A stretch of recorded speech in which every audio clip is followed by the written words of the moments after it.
Hello and welcome to another great day on the Jet Set. Coming up today, what should you have queued up for your next flight? We've got it coming up. And we're taking you to explore some of our favorite spots in the city of brotherly love. And of course, we're digging into travel news. All of this and so much more is about to take off right here on the Jet Set. Welcome aboard.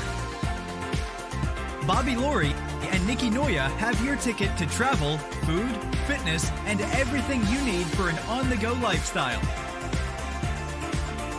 Grab your boarding pass. It's time to Jet Set.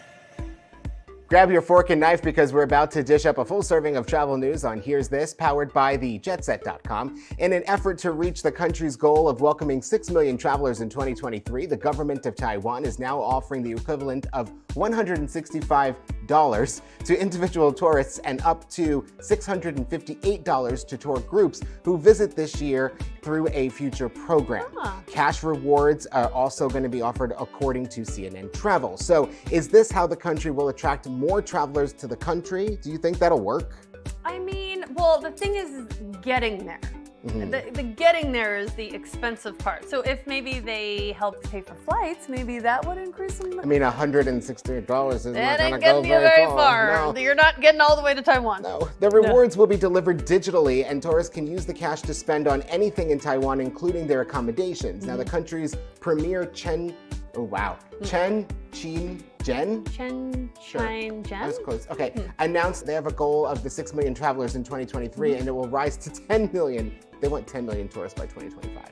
Well, I mean, their neighbor to the north can, definitely contribute to that tourism dollars. But I feel like if you're going to go to Taiwan and you want all those tourists to come in, you need to boost up their marketing because it's not Nikki doesn't wake up in the morning and go, "Ooh, I'm going to Taiwan today." But I would love to. I would absolutely love to, but it's just not, how do we say, top of mind.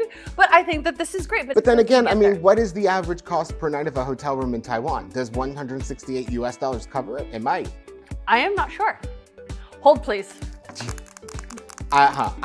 I'm asking I someone. will give you $168 if you give me an answer from that tablet by the end of Here's This. Okay, we're moving on. The Federal Aviation Administration is awarding nearly $1 billion to airports across the country for projects aimed at improving the passenger experience, accessibility, and more. Quote, Americans deserve the best airports in the world, and with demand for air travel surging back, this funding to improve the passenger experience couldn't come at a more urgent time, said Pete Buttigieg, the transportation secretary, in a statement. Now, these grants will make it faster and easier to check your bags, get through security, and find your gate, all while creating jobs and supporting local economies. Okay, so what exactly does this grant, is this for hiring more people? What is Nikki, happening? as I just said, the grant is to be building and modernizing the infrastructure of airports across the country because Americans deserve the best.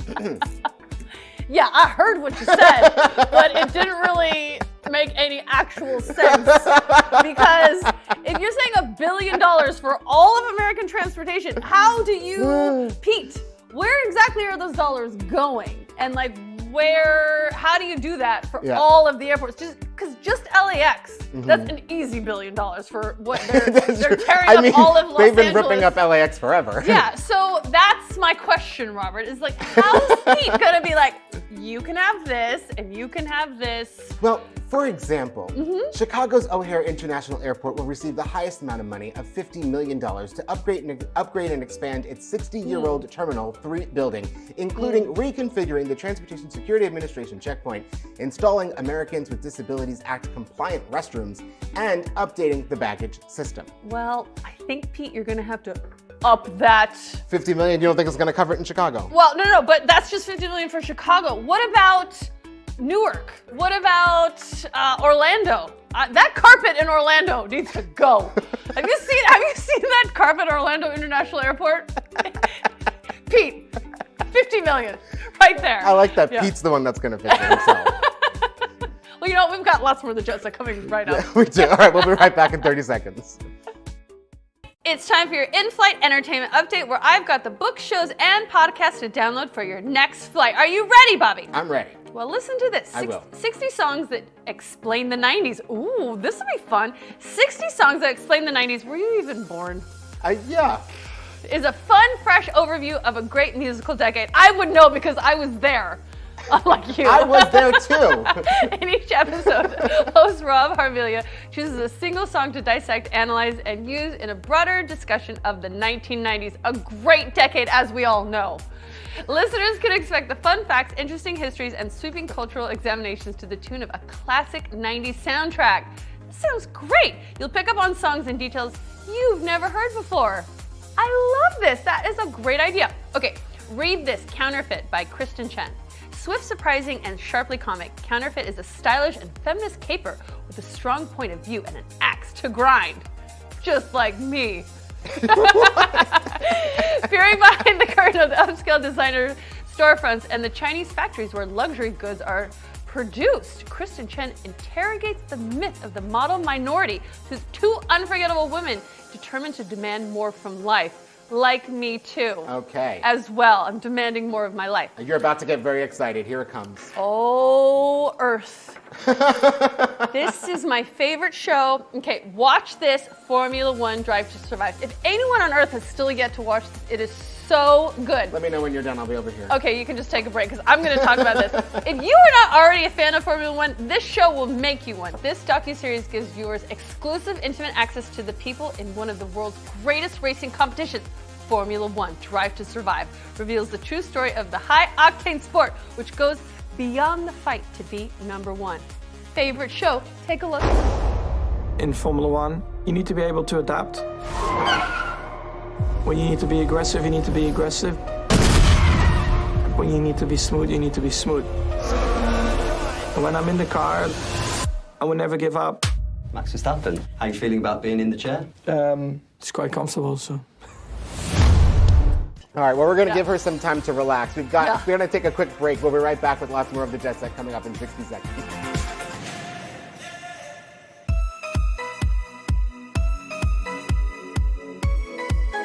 It's time to dig into the leftover travel news on Here's More, powered by thejetset.com. Carnival Cruise Line is beefing up security in response to what it says is an increase in unruly behavior. In a YouTube video, Carnival's president, Christine Duffy, said that the cruise line has added more security personnel to most of its ships over the past 6 months. Now, while Duffy said that the increase is in reaction to people behaving badly at sporting events, theme parks, and other public spaces, she said it's happening on cruise ships too. So notice how she buried the lead there. It's happening everywhere, also here, but we have all the security to take care of that. Sure, whatever. Okay, so there was also several fights that took place on Carnival cruise ships last year that went viral on social media. Gee, maybe that's the reason, Christine. In the video, she also noted that the cruise line is using drug-sniffing dogs during both routine and random searches at home ports and at destination ports on the passengers to make sure they're not bringing anything on that might, encourage unruly behavior. I wonder what's happening on Carnival cruises. That would... I mean, their slogan is, fun. It is. It's like, the fun ships. Yeah, but if you get in a fight on one of these ships, are you banned for life? Like if you get in a fight on an airplane? Is there any... I don't think you're banned from life anymore if you get in a fight on an airplane. It used to be the case during the pandemic, but I don't know. I mean, I guess that's up to every individual cruise line. This is very interesting. I myself have never been on a Carnival cruise, but I wouldn't want to be in that situation. I haven't been on a Carnival cruise in years. Now, although marijuana or cannabis products are legal in many states, they remain illegal under federal law, which cruise lines must adhere to. Therefore, that also includes medical marijuana that is not allowed on board the ships. It's not the weed that's getting them into fights. Nope. You don't think so? You should be looking for other drugs because, nope, I don't think that's the route that you should be taking. But that's a little dangerous. Yeah. And also, guys, if you're going to have too much to drink or do whatever kind of drugs you're doing, it's gonna be caught on camera, and then you're gonna be on blast all over the place just acting a fool. Well, guests must now agree to and acknowledge the code of conduct during embarkation. Before you set sail with Carnival to bring the fun, you now must say you'll follow the rules and not get out of control. And you're gonna end up all over the interwebs. You think it's still gonna happen? Well, for sure. I had the chance to talk to Scott Savin, COO of Magic City Casino and Highlight in Miami, to talk about this exciting sport. You might have heard of highlight, but did you know that it is actually the world's fastest ball sport? Coming up on its 100th year anniversary, highlight is seeing a huge resurgence thanks to today's guest, Scott Savin, COO of Magic City Casino and Highlight in Miami. Hi, Scott. Welcome to the show. Thank you. Great to be here. So highlight is coming back in a big way and an especially fun way. Tell us what's happening at Magic City. Well, Magic City, we formed the World Highlight League. And as you said, it's the world's fastest ball sport. We're playing Friday nights at 7 p.m. Most people haven't seen the sport before, but ball's going 150 miles an hour. The players are wearing no padding, only a helmet. So it's probably one of the world's most dangerous sports as well. And people seem to come out and really be enjoying getting an introduction to the game. Well, what you're also doing is you guys have made it into a kind of nightclub cool activity, and you can sit in the audience very close to the action, right? Yeah, there's no sport where you can really be more up close to the players and the action. I mean, if you're sitting in the front row, you're no more than 2 or 3 feet away from the players. And you're right, we have a DJ out there, and we've got a lot of sort of extra amenities for people, and you can even bet for free on the games. So you can win money, but you can't lose money, and it's hard to beat that deal. Well, tell us a little bit about the history of highlight. Highlight is actually a 400-year-old sport that started in the Basque region of Spain, which is the northern region of Spain. It came to the United States 99 years ago. Next year will be our 100th anniversary. And it's a ball sport. They call it a rally sport. It's played with a very, very round, hard ball, harder than a baseball, and a basket that you actually wear tied to your arm. For American sports fans, it would be very much like trying to catch a baseball in the glove and then throw with the gloved hand, not being able to switch it to your hand to throw the ball. It is a very fast and dynamic sport. I was watching a few clips to get ready for our interview, and I was blown away also by the athleticism of these athletes. They're amazing. The guys are truly amazing. You know, we're happy to say that we think we can put our athletes against any other athletes in any major sport. And I think their guys just, for pure athleticism, our guys will dominate. You have to be incredibly quick. You have to have great hand-eye coordination. You have to be fast on the court. And you have to have amazing throwing and catching skills. Oh, it looks really fun. And this is a fun night out. So we talked a little bit about a DJ and betting. Tell us a little bit about when someone walks into Magic City, what should they expect? Well, they're going to see a glass court. And nowhere else in the world is there a glass highlight court. So you can actually stand in front of the court and see the ball coming at you at 150 miles an hour. We have a couple of lounges. We have a VIP area, obviously food and drink. Free parking, which is hard to find in Miami.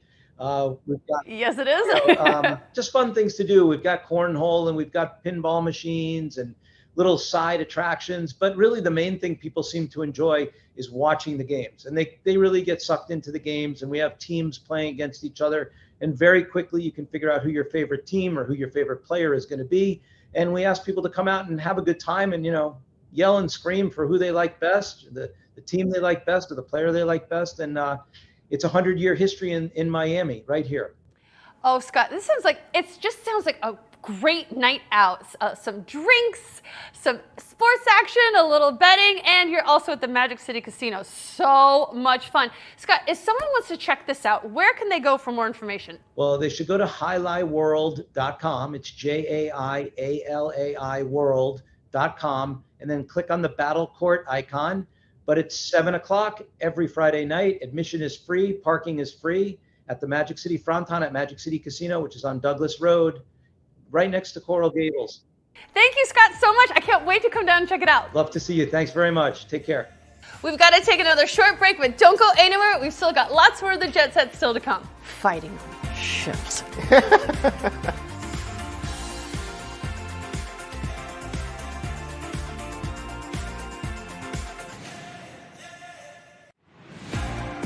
Welcome back. Just a short drive away from our home here in DC is Philadelphia, and they have so much to offer there, from history to great food to an amazing zoo. It's a city that should be on your travel radar.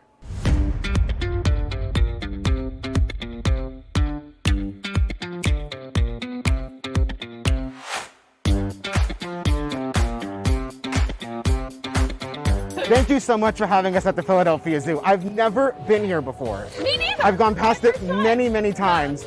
Can you tell me a little bit about it, Danny? Of course, Philadelphia Zoo is an absolute national treasure. We are America's first zoo and an amazing cultural institution in the city of Philadelphia. We're well known for a number of things. We have a beautiful 42-acre garden on our campus with thousands of critically endangered wild species that live here. And we have a couple of really amazing exhibits to house those animals and give them the best possible care that we can give them. That's amazing. Amazing. Well, tell me about what's going on behind. Yeah, because while you're telling us about exotic animals, we're hearing roaring in the background. And then children roaring. What's going on here? So this is our newest exhibit here at the Philadelphia Zoo. It's called Big Time. So Big Time is actually really awesome. It's going back in time. So even though you can see these amazing present day wildlife animals, we can also come back in time and see some dinosaurs, which is absolutely great. Yeah, it is. Oh, It's that's awesome. cool. So we start about 66 million years ago. So you have dinosaurs, and then you're going to work your way through some time. And we will come out in present day at the end, which is really exciting. But you get to see and hear. He heard you were here. Yeah, they heard that you were coming. They're really They're like, excited. oh, look, there's a tall woman. So we just kind of make our way through dinosaurs of the past, and then you kind of work your way through until you see dinosaurs of the present, which are awesome. Oh, I like it, Bobby. I know. All right, I'm going to go feed you to the T-Rex. Thank you guys so much. Thank you.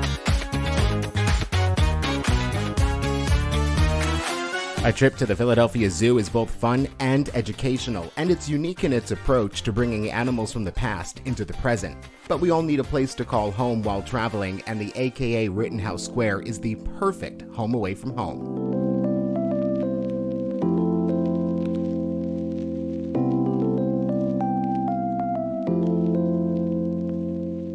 MJ and Frank, thanks so much for having us here at the AKA Rittenhouse Square. This room thank is you. beautiful. This room is gorgeous. Okay, I like the word sweet and I like the word sommelier. And this kind of blends all of our favorite things together, And right? staying in a room like this, I mean, you're here for the long term. You're living like a local. Tell me more about how you can live it here at the AKA Rittenhouse Square. Well, that's a great question. Our whole business model are residences, condo quality residences. People stay. We call ourselves the brand that specializes in stays of a week or more. And because that, people get entrenched and immersed in the community.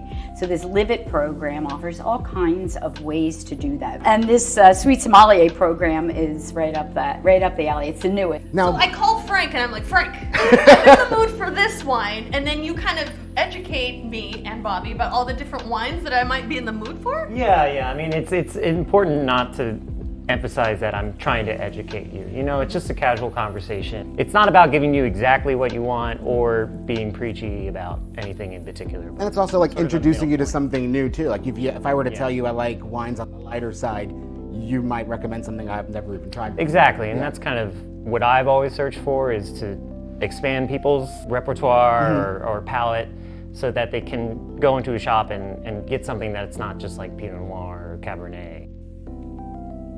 And no trip to the city of brotherly love would be complete without a visit to the famous Reading Market.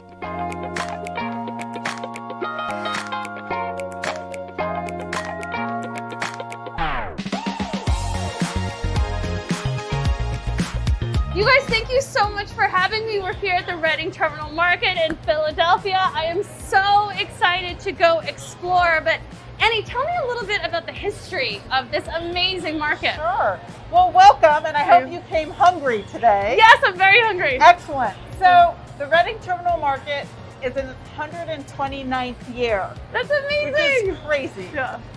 Currently, we have almost 70 merchants. They're all independent, small, family-owned businesses. That's awesome. We have everything from beautiful butchers and cheese shops and everything you would need to put together a fabulous dinner. Or we have cheesesteaks, we have terrific restaurants, we have some beautiful crafts and artisans here as well. And it's a we great also- place to come. I see flowers, I see smoothies, I see Chinese, I see everything, but also we're here at Bassett's Ice Cream. So Roger, tell me a little bit about your family history. And you guys have been here for how long? Well, we were actually the first merchant to sign a lease, That's amazing. No moving way. into the Reading Terminal Market back in 1892, 93. And we're the only remaining original merchant still here. I really like that it's family. You walk around and you see your friends. I've already met some of your longtime customers. So I'm ready to try some ice cream. So we can do that. All right, let's go. Let's go see what we have. Well, we've got to take one final break, but we'll be right back with more of the Jet Set. Don't go anywhere. One organization is fully committed in providing the support needed to those who served and their families. Annie Erickson, who heads up the Veteran Supportive Services at Endeavors, the largest provider of supportive services for veteran families in Texas, is here with us today. Hello, Annie. The United States is home to 16.5 million veterans across our country. And veteran families are confronted with many challenges such as unemployment, homelessness, mental health issues like depression and suicide behaviors, and physical disabilities. Endeavors works with veterans to create an individualized plan to address these challenges for stable post-military life. From fitness to mental health resources, health coaching, case management, we provide opportunities for veterans to connect not only with other veteran and military families, but also with the community at large. We have offices all across the country, and people can access our services remotely. We are truly an organization of veterans helping veterans no matter where they are. We have a wide range of programs, including individual or group counseling, health programs to anyone dealing with substance disorders, and housing programs to help veterans at risk of homelessness. For more information, go to endeavors.org. Thank you for watching, everyone. We'll see you soon. Bye! Have you been to any of those areas? No. Wow.